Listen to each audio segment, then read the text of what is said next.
Welcome to the Draft Deeper podcast. This is your host, Nathan Grubel. Joining me, as always, is my producer, Kevin Black. We have to do this, man. This is not only a conference finals preview pod for this 2021 NBA postseason, but it's a moratorium of sorts for the hometown Philadelphia 76ers as they fall to the Atlanta Hawks. It is the Milwaukee Bucks and the Hawks in the Eastern Conference Finals out west. We already knew the matchup. It's the Phoenix Suns and the Los Angeles Clippers. But we have to start in the East, Kevin, because that is the team that we are the closest to. That's the team that I generally talk about the most. So I don't know if I'm ready to do this, man, but we're just going to do it. So Ben Simmons. Ben Simmons is the object of everyone's, I guess, non-affection. Now that the playoffs are over, he's going to get all of the buzz with some of his lackluster performances in the scoring department during the playoffs. Now that I've had some time to sit down and really think about the situation, Doc Rivers came out and said that they have a plan to fix his jump shot and his shooting. They have a plan to do everything the right way. The word right was emphasized in the comments that he made today. We're recording this on June 21st. Kevin, before I go into some of my thoughts, you've been the guy all along who said that Joel Embiid was going to be the best player on the 76ers, that this wasn't up for debate. I've eaten all my crow. You were right, along with everyone else that we had on from the Overstated NBA show. But in your mind, Kevin, in your honest opinion, do you think that this situation is fixable in Philadelphia, or do you think that he has to be traded at this point? If he was in another city, like let's say he was in like Minnesota, right? Let's say he was in like Portland, right? And they flake out of the playoffs like this, I actually think he can stay. But when you're in a city like Philly, you can't do what he did. Let me add a statistic for you, Nate. Do you know how many shots Ben Simmons took in the fourth quarter of all 7 games combined? Did he take 0? Was it He 0? He took 3. 3, okay. Which, he made all 3, ironically. But when you're supposed to be the guy, right? You can't do that.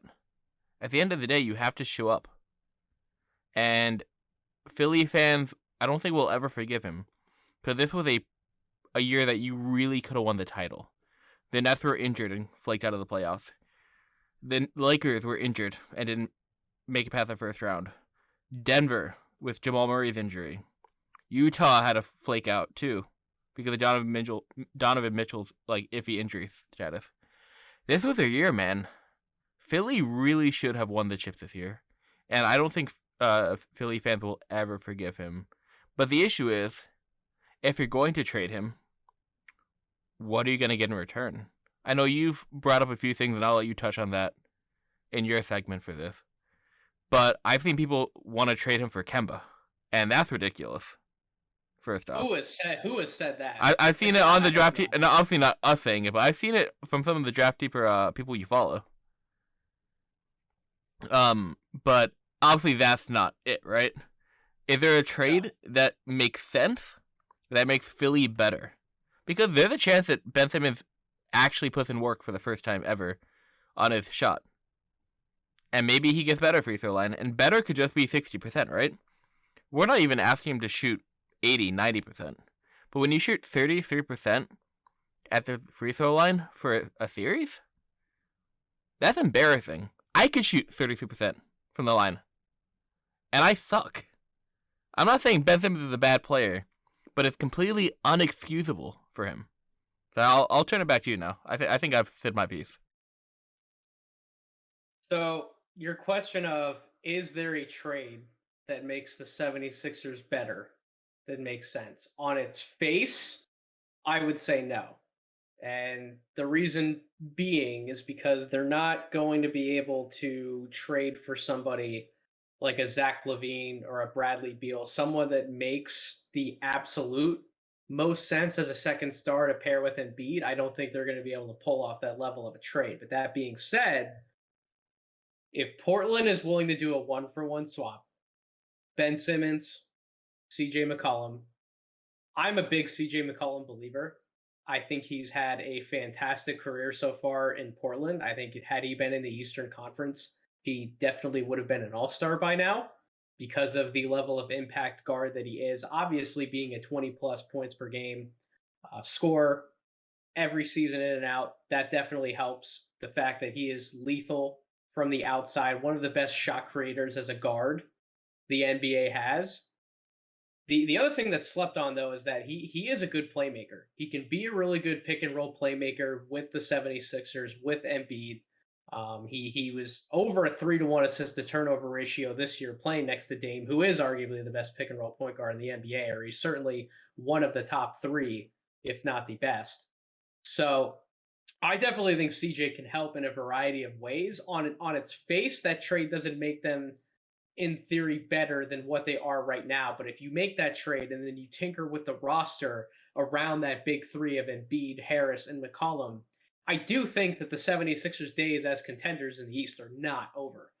Especially when you have a player like Embiid who on any given night can look like the best player league wide.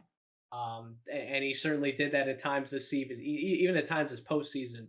He looked like that level of impact star, that guy who can carry a team to a championship if he has the right pieces and the requisite help around him. There are so few guys in the history of basketball who can make a claim like, we won a title solely because I'm here. Matter of fact, there may not be one, because if you go back and you start piecing together who those guys are, everybody's had maybe not a co-pilot on their level, but certainly close enough in terms of talent, impact, chemistry in the locker room.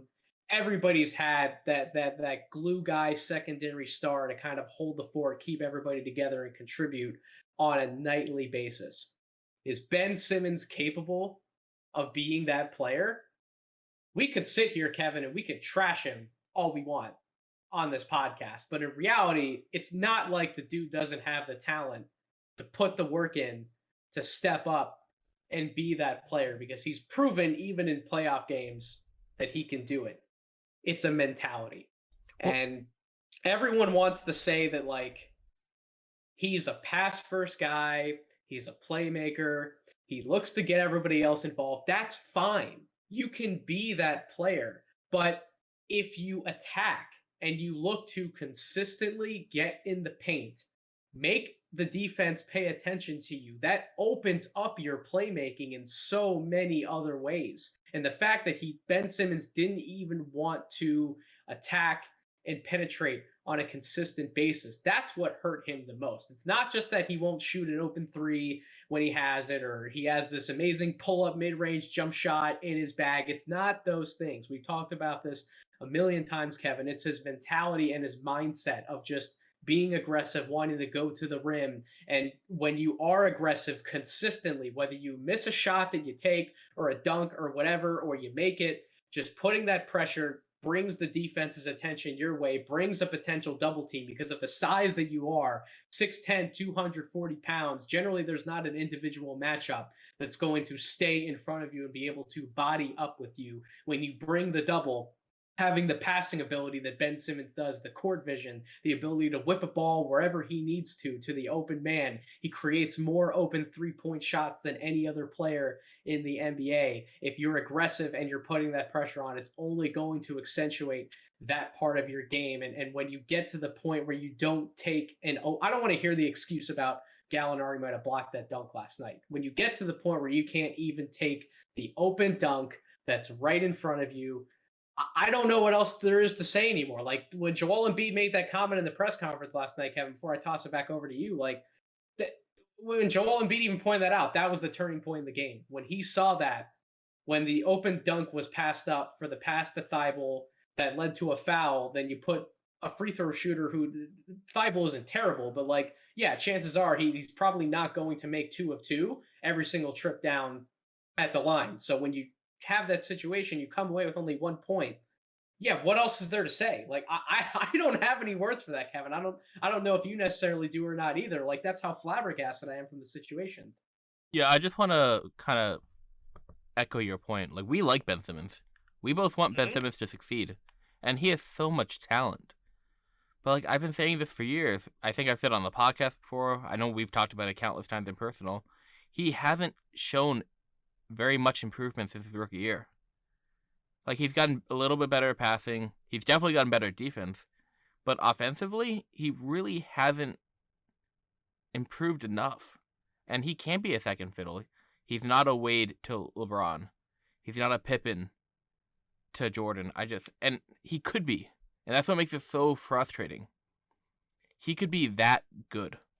But going back to the Philly game, I don't think he was the only issue. I mean, obviously, Tobias Harris missed a lot of shots. He didn't look very good all series. I mean, Embiid looked like a monster playing with the torn meniscus, so give him credit. I mean, I think that's going to endear him to Philly fans a lot more than he already was. Because I know I've heard rumors about how people are mad at him for, like, always being injured and not being tough enough. He proved how tough he was this series. Well, by the way, you want to talk about Embiid, and anyone who wants to point out the fourth quarter statistics for Embiid or like him not being as good at the end of some of these games, he's literally handed them games to just finish on a silver platter, especially Game 5. Forget that Embiid didn't have it in him to come out there and finish that game because he is playing on a torn meniscus. They had an 18-point lead at the end of the third quarter, and B literally handed them that game on a silver platter and said, "Guys, just finish this game. I might not be 100%. He clearly that was evident in his play, but like the level that he did play at for those first three quarters, that's the message that he likely sent. I took it that way. The game can speak for itself. Like all you got to do is just close it out, play tough defense, make enough shots to get out of that game, even if they don't finish the game blowing the Hawks out. Just get out of there with a win. He did what he had to do for three quarters. He's playing as on an injured knee. Like the amount that you said, Kevin, the toughness and the grit that he's shown to play through that injury and give everything he had on the court. When he made that comment last night in the press conference, he gave it everything he had in the series. I truly believe him. I 100% believe him. So he did his job in this. I don't want to hear anything from anybody about Embiid not showing up in fourth quarters. He played fantastic this whole series. Yeah, Game 5 was a game where it was only him and Curry who hit a shot in the second half, right? Like, that's just unexcusable. Yep. It's just, man. I mean, I don't think your championship window is closed even if you keep Ben Simmons, but it worries me. And I think this offseason has to be the turning point for him. Because if he doesn't turn around this offseason with Ben Simmons, I don't know what his future holds because he's always going to be an all-NBA defender, right? No one's going to take him away from that. He's a very good defensive player. But in today's... There is a silver lining. There is a silver lining to this. When you listen to him speak in the press conference last night, you watch that press conference, he clearly had tears in his eyes. He especially had tears in his eyes when somebody asked him the question, like, do you think you've played your last minutes in Philadelphia? Do you want to be here in Philadelphia next year? And he was clearly distraught and upset over those questions. At the same time, I'm glad that those questions were asked because I think that Ben needed to hear that. Ben needed to hear that at that time. And I think the only way that this situation gets better for Philadelphia fans is if Ben Simmons, obviously he has to commit to doing the work this offseason, but it would behoove him to come out and just say, I'm sorry, I messed up. Clearly, I haven't done enough to better my game over the last few years, but I can promise you that I'm going to put in the work needed this offseason to come back and make sure that doesn't happen again. If he could come out and give some sort of statement, not those exact words for word, but some statement like that, I think that would bode well for his well-being, himself mentally. I think that would be a huge step of courage for him. I think it would bode well for the Philadelphia fan base, and I think it would definitely help the national media get off his back a little bit.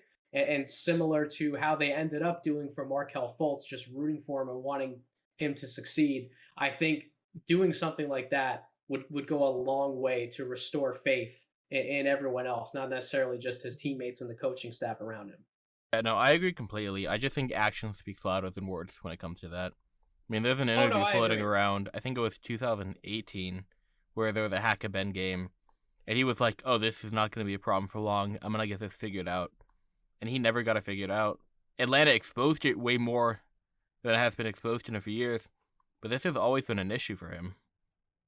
I just, Correct. I think the difference would be like if he comes out and he specifically says, yeah, this is my fault. I'm sorry, I messed yeah. up." I'm going to fix it. He Exactly. needs to own Not it. just I'm going to fix it, not to own it and say I Yeah. messed up. Hmm. That takes a big person But to say those words. as much as I'd love to continue talking about Sixers, I think we should move on to the Hawks and the Bucks. It's gonna be a really interesting matchup. Well, we do, because as much as we can talk about the different parts of the 76ers that blew that series, whether that was Doc's rotations, whether that was Ben Simmons' poor play, Tobias Harris's poor play at times, the Atlanta Hawks also won the series. And I said that on social media last night after the last game. They came out, they put a walloping on Philadelphia at times with some of the leads that they were able to generate. And then ultimately their confidence and their play down the stretch, being able to make shots in different situations against one of the better defensive teams in the NBA. And spoiler alert, they're going up against another fantastic defensive team in this upcoming series against the Milwaukee Bucks, who have quote unquote struggled at times offensively, although they still have Giannis Antetokounmpo, who is going to be a mismatch nightmare for some of those Atlanta Hawks defenders. So they will have a go-to scoring option um, to point towards if Giannis wants to take on the challenge, remains aggressive, and is going to drop 40 plus points or 35 plus points or whatever the case may be, those high scoring numbers like he did against Brooklyn. If he does the same thing against Atlanta, I feel pretty confident about Milwaukee's chances. But the Atlanta Hawks still finished for this postseason right now. They sit in the top 10 in points per possession in pick and roll and transition play types offensively. They're 10th in spot up shooting, 11th in isolation offense. So they're not terrible in any particular area. They're not necessarily great offensively at a lot on a consistent basis, but they have enough diversity in their offensive attack, especially with Trae Young at the helm, his confidence, the fact that we can speak to confidence. How last night he had a poor shooting performance, yet he came out and he still led that team, hit one of the biggest shots of the night, and that belief in yourself to just keep going. I wish some of the other players on the 76ers would have had that. And that can be a difference maker in a series against a really good team, even against Milwaukee. Like, I don't know how you feel, Kevin. I'll get your prediction here, but I have Bucks in 7, and we'll get into a little bit of like some of the defensive stuff, how Atlanta's been faring in this postseason. But I want to get your prediction. I have Bucks in 7, but I don't think it's impossible that the Atlanta Hawks can't win this series and go to the finals. Can I tell you the X factor real quick? Sure. What worries me the most is if this was before the playoffs started, I'd probably pick the Bucks in 5, right? Yep. And it hurts me to say this because I love this player, right? His wife is a former U.S. Women's National Team player. Love Lauren Holiday. But Drew has really shot the ball really bad the last few games. It was bad in that last game against Brooklyn. Yeah, I mean, even in Game 6, he was 8 for 21 with 1 out of 10 for 3-point land. Like, he just hasn't looked great, and it hurts me because he's still been fine on defense, right? He's still going to give you positive defense. But if he doesn't get hot, not even hot, if he doesn't, like, regress back to his average, Atlanta could very well take the series. Atlanta can shoot lights out. Trae Young can get hot. Bogdanovich can get hot at times. Kevin Huerter can get hot. I mean, we saw that in Game 7. He had the best game of his career, right? I'm still going to pick the Bucks in 6, but it would not surprise me if Atlanta won. So here's how you beat Atlanta on defense, because you wouldn't think that the Atlanta Hawks were like a top 4 team in total defense in the postseason right now by synergy numbers, right? But they have been, because they're first in defending isolations, they're 4th defending in transition, they're 5th defending spot ups. So they're keeping guys in front of them, and they're not letting anyone take easy advantage of them in one-on-one situations. So how do you counter that? You get guys moving on offense. You get shooters running off screens. You involve people in handoff actions. And that comes down to how active Giannis is going to be, making everyone else's lives easier. He's going to have to dominate. He needs to take advantage of switches. He needs to get downhill, bully in the paint, have him set screens kind of like he was doing in the last series, use the threat of a roll off of a handoff at the top of the key to set something up for Drew or Chris to make a play and get their shooters moving to get open. Just don't resort to the heavy isolation stuff. And I understand that when you get down to the postseason, it's a half court game, everybody's playing tight. Like, unfortunately, that's just what it comes down to, is how good of spot up shooting or isolation shot making do you have around you? And credit the Hawks, they've had plenty of it this postseason. That's a big reason why they beat the Philadelphia 76ers. Bogdanovich, his health is definitely a question, but Bogdanovich has stepped up. We know what Trey's capable of. Kevin Huerter, shout out to Kevin Huerter, a draft deeper favorite. He's had a huge postseason, especially in that closeout game last night against Philly. He hit a ton of big shots down the stretch. John Collins has been hitting jumpers off the bounce and being an active presence offensively. Like, they have Lou Will. You can throw Lemon Pepper Lou in there too. Like, they have so many different weapons that they can come at you with, who can make jump shots from wherever they need to on the court. But Milwaukee doesn't always have those guys. Chris Middleton's hit a lot of big shots. Giannis is not someone you want taking jump shots in isolation. You mentioned Drew Holiday's been incredibly cold. They have other guys who can step up and hit 3-point shots if they're created properly for them, but it's going to take getting a little more creative on offense than just handing somebody the ball and saying, here, dribble the living air out of it and go hit a tough jump shot. Like, if that's how you're going to play against this Hawks defense in particular, you're not going to come out of the series in a good spot. So it's not just about Giannis attacking. It's about how can he be creative with his screen setting, the threat of him being a roll man. How can Bud and the Bucks get very creative on offense, or else it could potentially be an even shorter series than we're picking. That's why I don't want to just throw Atlanta out as a threat. Like, they are a legitimate team. Let me pose this question to you, too. This has been a wide criticism of Budenholzer for a long time. Let's look at Game 7 minutes. Giannis played 50 minutes. Middleton played 52. Holiday played 48. Lopez played 46. That's a tough 7-game series they just played. Are they going to have the legs for this series? Not that Atlanta didn't have 7-game series too, but Trae Young is young. He's young. Like, I worry about the Bucks' longevity in this series a little bit, because I just think they're going to be tired. They get no break. Not having Dante hurts. Yeah. That really hurts. You can tell that it hurts.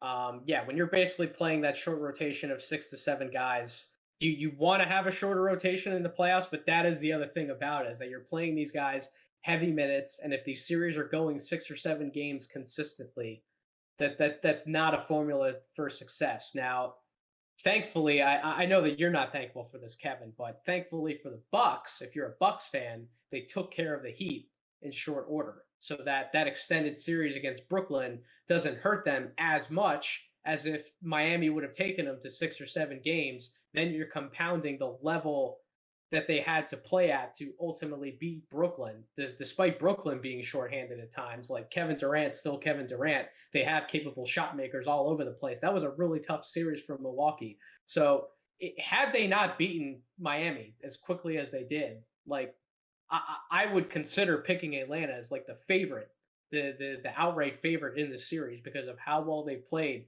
And the other thing too to talk about, youth definitely comes into play in the postseason if you don't have the requisite experience to take on some of these more veteran-laden teams who are well prepared, who have been in these situations before. That can hurt, but it doesn't hurt as much, or maybe at all, if you have the confidence to go out there and do the job that needs to be done. We know Trae Young has it. Kevin Huerter looks like he has it. Bogdanovich wants to shush the crowd as much as Trae. He doesn't give a shit. Like, these guys are not afraid, and they have a coach in Nate McMillan, who was a veteran NBA point guard. He's been there before. He knows how to run an offense. He knows how to motivate guys to play hard on defense. Like, the Hawks are not going to be scared of the Bucks, and I think this is going to be an incredibly entertaining Eastern Conference Finals. Would we love to see like a Nets Sixers Eastern Conference Finals, sure, that's where the quote unquote majority of the star power is. But I do think ultimately, I think we have the two best teams in the Eastern Conference, at least in this particular postseason. Maybe not next year, but at least in this time right now, I do think we have the two best teams playing each other, and I can't wait to watch the basketball that's going to ensue. So you're taking Bucks in 6, right, Kevin? I really want to pick Atlanta, man. I want to pick Atlanta so bad, but my head is telling me no. I'm not going to pick Atlanta in like less than 7 games. Like if I pick Atlanta, like I think it's going the distance regardless. Yeah. I'm going to stay with Milwaukee in 7 because shout out to Steve Sabatini over at the Overstated NBA show. Biggest Bucks fan I know. He deserves this for the turmoil that team's been through the last few years. But listen, man, if you want to pick Atlanta, I'm gonna do it. Atlanta in 6. Atlanta in 6? Man, I just have a feeling, man. Also, you brought up this point about Nate McMillan. Can we just talk about how happy we are for him getting another shot? Well, I don't think he should have got fired from Indiana. No, he should have never been fired from Indiana. They were idiots to fire him. I'm so happy for him, man. I don't usually build this podcast as a brand to trash anyone or say a lot of negative about anyone, but like that Indiana front office to get rid of him, he was not the problem for that team. And they are probably feeling really stupid right now watching Nate have this level of success in Atlanta. And if I were him, I would want to stay in Atlanta. But even if he doesn't want to stay in Atlanta, like he's proven he should have any job at this point that's open. I mean, he could very well move on to Dallas if he wanted to. You could be in that coaching search. Maybe even Boston, right? I mean, I think staying in Atlanta would be better. Good back-to-back years. That would be funny. Insane. But yeah, absolutely. Hats off to Nate McMillan. He's done an incredible job down in Atlanta, and like I said, I can't wait to watch that series. Again, like I said, we're recording this on June 21st. We've already gotten a taste of Suns Clippers. The Suns came out without Chris Paul, the Clippers without Kawhi.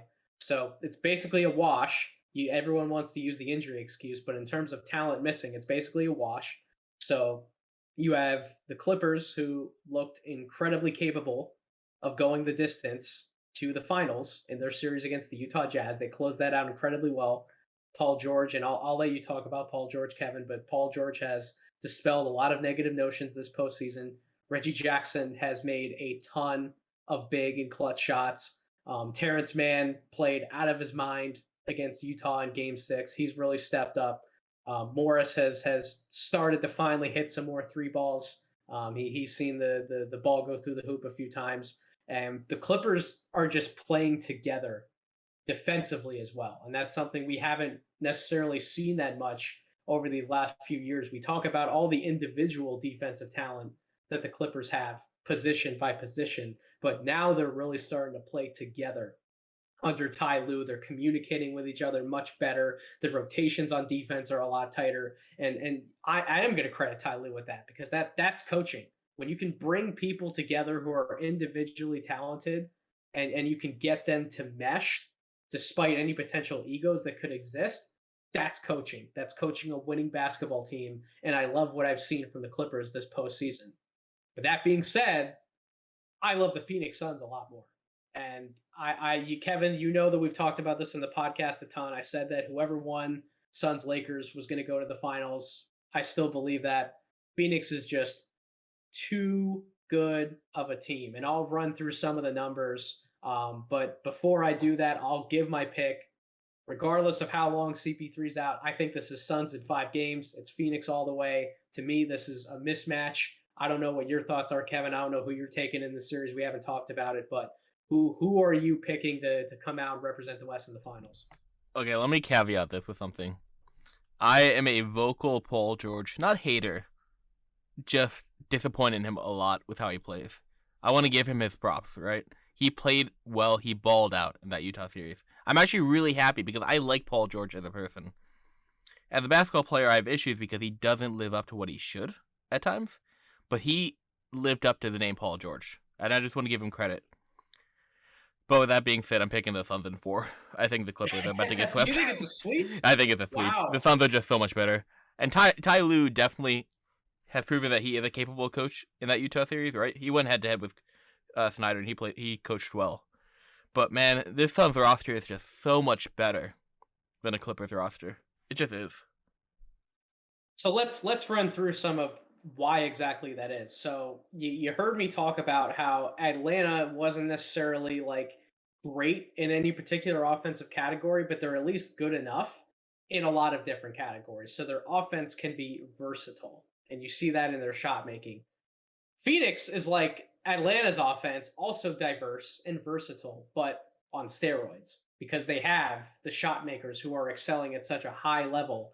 Like they are tops or close to the top in a lot of different categories. So they're fourth in total offense this postseason, top 6 in 6 different play types per synergy, points per possession stats. And the other category where they're top 10 and they're 8th in isolation play. So that's 7 play types where they're top 8 in terms of among the other postseason teams. That's absurd. And they just have too many shot makers. Even without CP3, they're still capable of scoring in different ways.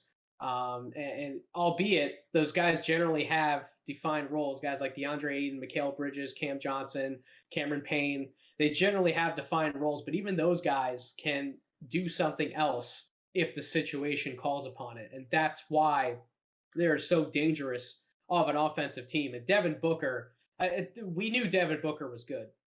I honestly did not realize the kind of leap he was about to take. I mean, his comfort level hunting and probing for shots with the ball in his hands, it's been a welcome sight for that offense, especially without Chris Paul. But like his mid-range shot making, I tweeted this on the social media account. It got a good amount of love.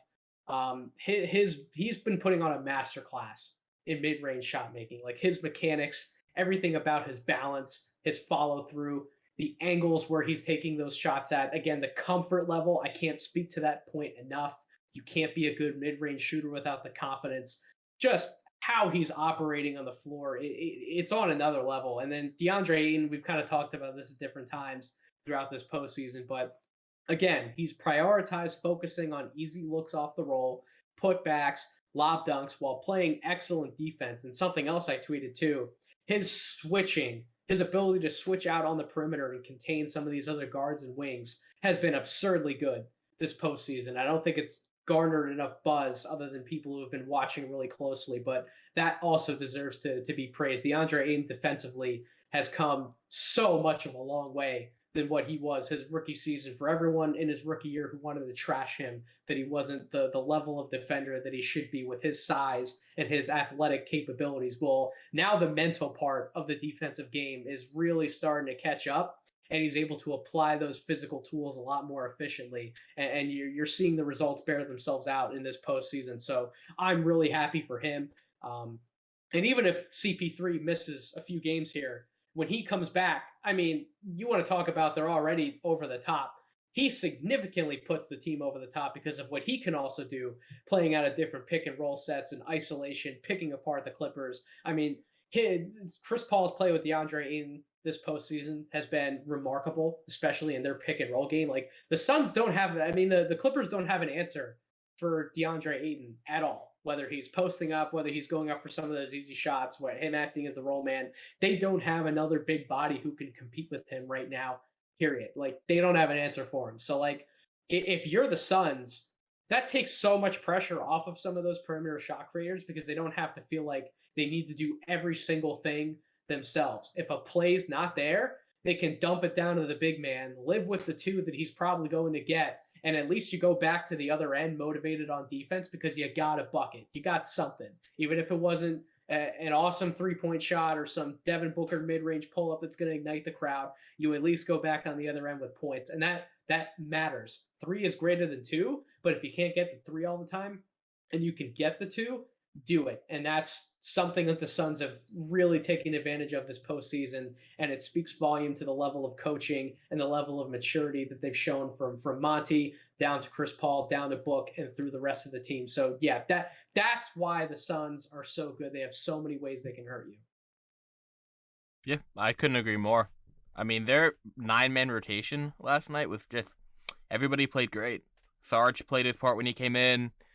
Torrey Craig played wonderful.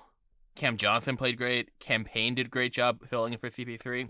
The team's just good. You can tell they're a very well-coached team that understand their win conditions. And if you can understand your win conditions in an NBA playoff game, it really sets you up for success. And the other part that's crazy too is that we talk about some of these stats, especially offensively when it comes to points per possession. The Clippers are first in total offense, despite some of these woes that they have, particularly like in these early games and like games 1 and 2 of these series. They pull it together and they can eviscerate teams at times. They're first in spot up scoring thanks to a lot of timely shot making and self creation from Kawhi when he's been healthy. Paul George, we talked about, Reggie Jackson, Terrence Mann. They found success also in off ball play types when given the opportunity to cut, get an easy putback, etc. And it's really a similar game plan to how the Clippers have to operate if they want to beat the Suns in this series. They have to take advantage and get creative on offense, similar to what I was talking about with the Milwaukee Bucks. The Clippers have to do the same thing, because if it's just isolation shot making, right? If they're just trying to match Phoenix shot for shot, I trust, even though the Clippers are first in total offense, I just trust the Suns players more to hit those big shots down the stretch when it comes to it than some of these other Clippers guys. I trust not only the fact that they can pull up and create something better for themselves, but that they're going to have two guards in Book and CP3 to create something excellent for some of those other shooters like Bridges and Johnson and Payne. So, yeah, I just trust the Suns to execute much better down the stretch. And it's crazy that you go against the team that's been the best offensively, really, for the majority of the regular season and then even in the postseason here. But, like, that's just how much I believe in this Phoenix Suns team. And I agree, Kevin. I'm not going to pick a sweep. I think the Clippers are probably going to get one of those games at home. But some people were surprised when I was talking in more private circles that I thought that this series wasn't going to be particularly close in terms of games won and lost. Like, I think Phoenix is just that much better of a team, and they're my favorite to win the finals at this point. How do you feel about their championship hopes, Kevin? Yeah, I mean, I think their biggest threat was could be Brooklyn, and now that Brooklyn's out, I mean, I think the Suns have to be favorite, and I think the people who don't value the Suns as much as the Clippers, like you said, you've talked in private about how they think there's gonna be a close series. I think that's strictly name recognition. I guess that Paul George is a big name and it's an LA team, right? Just because they're in Phoenix doesn't mean they're not talented and well coached. I mean, that team is just. I mean, we could have an hour and a half long podcast about how much we love the Phoenix Suns, right? and I think it would really fill out quite nicely. But man, I don't see what team can put enough together to beat Phoenix in a series, especially when Chris Paul gets healthy and starts playing. And this week-long break that he got between games because they were the only team that like beat their opponent really quickly, that's gonna be huge. Chris Paul got an extra week to just sit around and heal. That cannot be like emphasized enough as such a huge talking point of success for them. Couldn't agree more, man. And you're right. We could do like an hour and a half, 2 hour long podcast on just the Suns, and who knows if they win the finals, maybe we'll get to do that. I don't know, but it's pretty cut and dry for our pick right there. So I'm picking the Bucks, you're picking the Hawks, and we're both picking the Suns. And that's how us at Draft Deeper see these conference finals series playing out. So we'll have to see if we're right or wrong. I was on a pretty good streak of having the playoffs really figured out up until this last round. Some of these upsets really hurt me, but they're well deserved. Hats off to Atlanta, Milwaukee, the Clippers, and the Suns for making it to the respective conference finals. Well done by all four teams. And just because we don't have some of the biggest of names playing in the postseason right now, that doesn't mean that basketball is not going to be fantastic. That level of comment is BS. These games are going to be absolutely fun to watch. I can't wait to watch all of it. I can't wait till we get to the finals. But that's going to wrap up our conference finals preview for this episode. So we thank you all again for listening. If you haven't followed us on Twitter yet, at Draft Deeper, what are you doing? Please follow us over there. We're always talking basketball, talking the playoffs, talking the NBA draft, what this podcast is really known for. Subscribe wherever you get your podcast, Apple Podcasts, Spotify, YouTube, and certainly keep locked in. We are right in the thick of draft season. We have plenty of content coming this week. We'll do a lottery live reaction podcast. We have an interview coming out later this week with Matt Coleman, former Texas point guard prospect, heading into this year's NBA draft. He'll be joining us on the podcast. So much content planned after that as well. So stay tuned, stay locked in. Appreciate these wonderful playoff games we have in front of us, and have a wonderful rest of your week.